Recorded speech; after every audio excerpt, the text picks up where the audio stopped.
Indonesia, salam Nusantara, sabun tawai baroka dari mana sampai pulau Rote. Mantara iman kita, mantara kasih kita, mantara pengharapan kita. Tentunya dalam Yesus menjadi Tuhan dan Juru Selamat kita dan Juru Selamat dunia. Jangan katakan bahwa Yesus bukan Tuhan, jangan katakan pula bahwa Yesus bukan Juru Selamat. Dia adalah Tuhan, dia adalah Juru Selamat. Kalau engkau percaya, engkau akan diselamatkan. Kalau tidak percaya, engkau akan dihukum. Yohanes 3:36.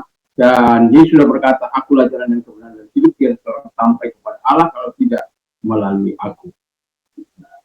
Dan itu mengatakan dalam 104 ayat yang ke-12, dan keselamatan tidak ada dalam siapapun juga selain dalam Dia Yesus Kristus, karena di bawah kolong langit tidak nama lain yang diberikan kepada manusia yang olehnya kita diselamatkan. Mantap. Dan Yohanes 3 ayat 16, karena begitu besar kasih Allah akan dunia ini sehingga ia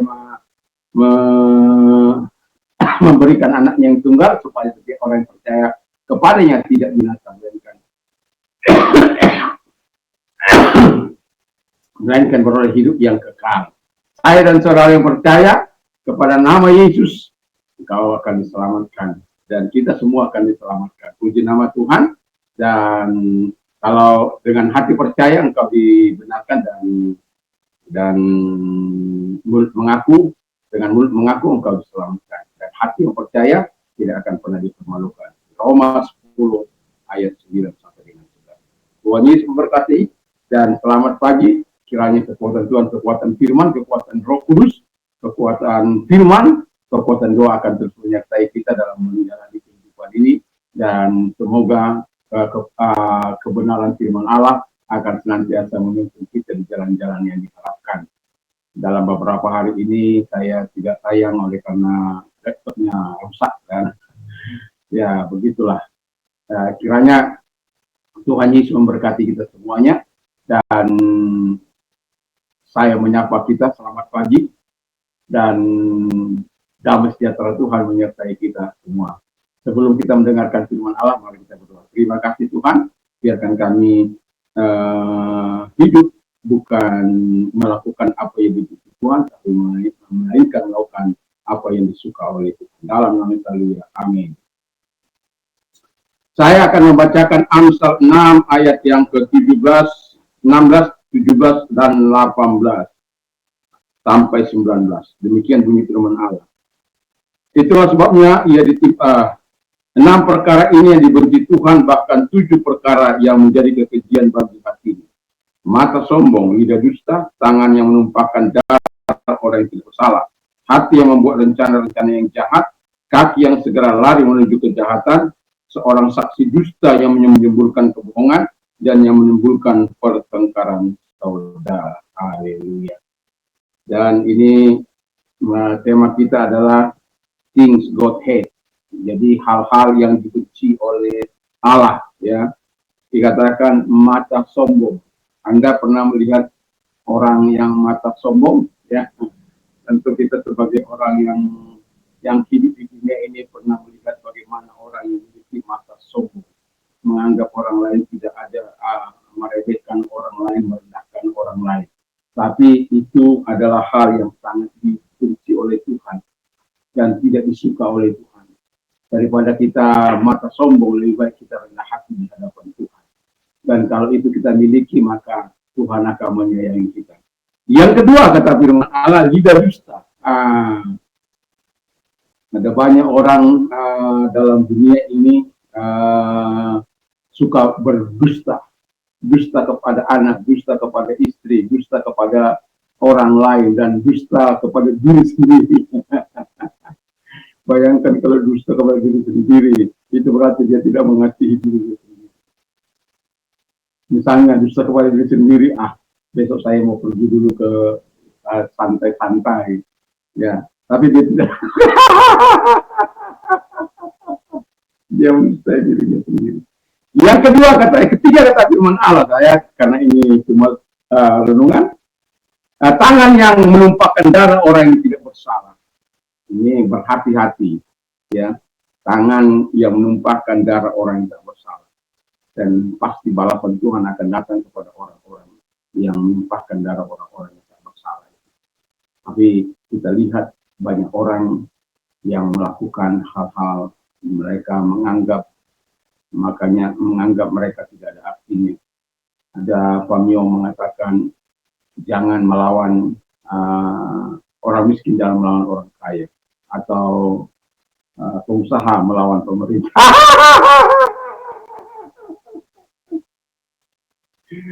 Ya, kalau mau baik-baik katanya. Tapi saya mau katakan kepada kita, tangan yang menumpahkan darah yang tak bersalah itu tidak dikenankan oleh Tuhan. Itu kebencian bagi Tuhan. Yang keempat, hati yang membuat rencana-rencana yang jahat. Apakah kita hidup kita memiliki hati rencana yang jahat?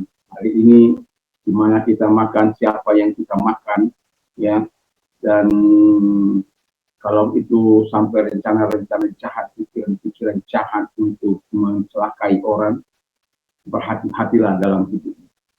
Mungkin hari ini kamu lepas, tetapi sepintar-pintarnya upaya melompat satu kali akan jatuh juga. Jadi jangan hati-hati, hati yang membuat rencana yang jahat, tinggalkan dari hidup sebagai orang yang percaya. Tapi lakukanlah hati yang baik, hati yang suka menolong, hati yang suka memberkati. Yang kelima, kaki yang segera lari menuju kejahatan. Wah, ini bahaya. Orang maunya lari kepada hal-hal yang baik, dia justru melakukan hal-hal yang jahat. Dan itu kita lihat orang pertemanan, orang remaja-remaja sekarang ini, ada yang geng motor, dan merasa mereka paling penguasa jalanan, merasa mereka berhak untuk bisa menyakiti orang lain. Ya, ini yang kakinya segera lari menuju kejahatan. Temannya panggil, ayo kita melakukan ini langsung tanpa permisi dari orang tua juga nggak apa-apa. Ya, dan jangan melakukan itu. Dan yang keenam, seorang saksi dusta yang menyembur-nyemburkan kebohongan.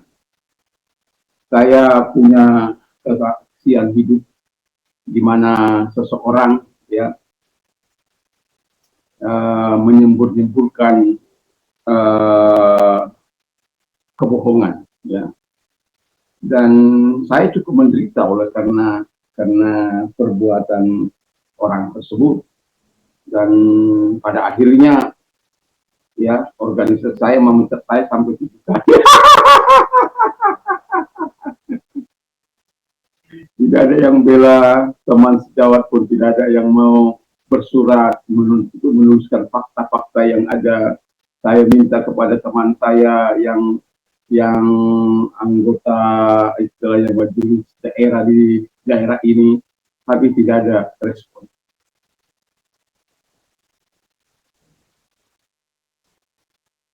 Padahal kalau kita lihat, ya itu hanya bagaimana kita bersama, bagaimana kita berjalan, bagaimana kita ya tanpa ada rasa hal-hal yang harus disembunyikan sebenarnya.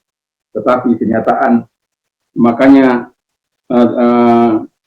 bahwa sahabat yang baik itu adalah sahabat yang ketika kita menderita, terus dia rela menemani kita, memberikan dukungan dan support. Dan yang mau saya katakan adalah orang yang berkata bohong itu yang membuat saya mengalami kesulitan yang sangat luar biasa, tapi pada akhirnya Tuhan mengambilnya. Saya tidak berbuat apa-apa, saya hanya mengatakan menyerahkannya ke dalam tangan Tuhan, dan kau tahu semuanya Tuhan, tidak ada yang tersembunyi, tapi kau lihat, dan Tuhan itu adalah Tuhan yang menyatakan segala kebaikan, Tuhan yang menyatakan pertolongannya kepada hamba-hambanya. Tetapi mau saya katakan, jangan suka menyembunyikan kalau engkau tidak mau menasib akal dalam hidup. Dan yang terakhir kata firman Allah, yang menimbulkan pertengkaran di antara saudara. Ini keluarga-keluarga, kakak adik, abang berabang, abang adik, dan Tito Marito. Janganlah sampai hidup dalam pertengkaran. Itu menjauhkan berkat Tuhan, kemurahan Tuhan, kebaikan Tuhan. Itu sebabnya ini hal-hal yang dibenci oleh Tuhan. Dan kita harus jauh dari semua kehidupan kita. Supaya apa? kita betul-betul menikmati segala kebaikan Tuhan. Kalau hal-hal yang dibenci oleh Tuhan ini kita lakukan, maka kita akan menikmati hukuman atau penalti dari Tuhan, ganjaran, hukuman. Dan kalau kita melakukan apa yang bersebelahan dengan Tuhan, maka kita akan menderita sendiri, akan sengsara sendiri. Tapi apabila kita melakukan apa yang tidak dibenci oleh Tuhan, kita akan menikmati sukacita surgawi, kebahagiaan, dan pertolongan hari demi hari. Inilah apa yang baik di mata Tuhan, jangan apa yang jahat di mata Tuhan. Jangan lakukan hal-hal jahat di mata Tuhan, tapi lakukan hal-hal yang baik di mata Tuhan. Mari kita tunduk kepala kita berdoa. Terima kasih Tuhan, kami bersyukur, kami berterima kasih buat firman-Mu. Biarlah firman-Mu menolong kami bertumbuh dalam Engkau. Terima kasih supaya kami tidak melakukan apa yang dibenci oleh Tuhan, tapi kami melakukan apa yang disukai oleh Tuhan. Dalam nama Tuhan Yesus, kalau engkau sedang sakit, angkat kedua belah tanganmu, apapun sakit penyakit arahkan kepada Tuhan. Kita berdoa, yakin dan percayalah Tuhan mampu melawat engkau dan mengunjungi engkau dan menyembuhkan engkau. Dalam nama Tuhan Yesus, dialah tangan-tangan yang diarahkan kepadamu. Kau tidak mengenal jarak, ruang maupun waktu. Kau boleh datang kepada mereka. Saat ini juga Tuhan Bapa di surga, dalam nama Yesus, segala sakit penyakit yang mereka perintah keluar dan oleh biru daripada Yesus, engkau sembuh oleh kuasanya, oleh firman-Nya, engkau sembuh. Katakan sepatah kata kepada mereka, sembuh, maka mereka sembuh. Terima kasih Tuhan. Dan ketika engkau mengalami masa-masa sulitmu, serahkan diri kepada Tuhan. Dan apabila engkau mau dibantu doa, angkat kedua belah tangan kita berdoa. Terima kasih Tuhan. Lihat tangan-tangan yang diarahkan kepadamu, kami percaya kepadamu Tuhan. Bahwa engkau adalah Allah yang memberikan kelegaan, Allah yang memberikan jawaban kepada setiap persoalan umat. Dan kami percaya karena firman-Mu selalu berkata demikian. Bagi kami yang berseru, pada waktu pustakaan engkau akan menjawabkan. Jadi sebabnya kami berseru kepada Tuhan. Dalam nama Tuhan Yesus, lihat tangan-tangan yang diarahkan kepadamu dan datang kepada mereka, kuatkan mereka, topang mereka, jawab persoalan-persoalan mereka. Di dalam nama Yesus. Terima kasih karena pertolongan kami datangnya dari Tuhan yang menjadikan langit dan bumi. Dalam nama Yesus. Terima kasih Bapa buat pertolongan-Mu kepada mereka. Kami bersyukur dalam nama Yesus. Amin. Tuhan Yesus memberkati kita. Selamat pagi, selamat beraktivitas tentunya bersama dengan Tuhan. Mantap, mantap, mantap.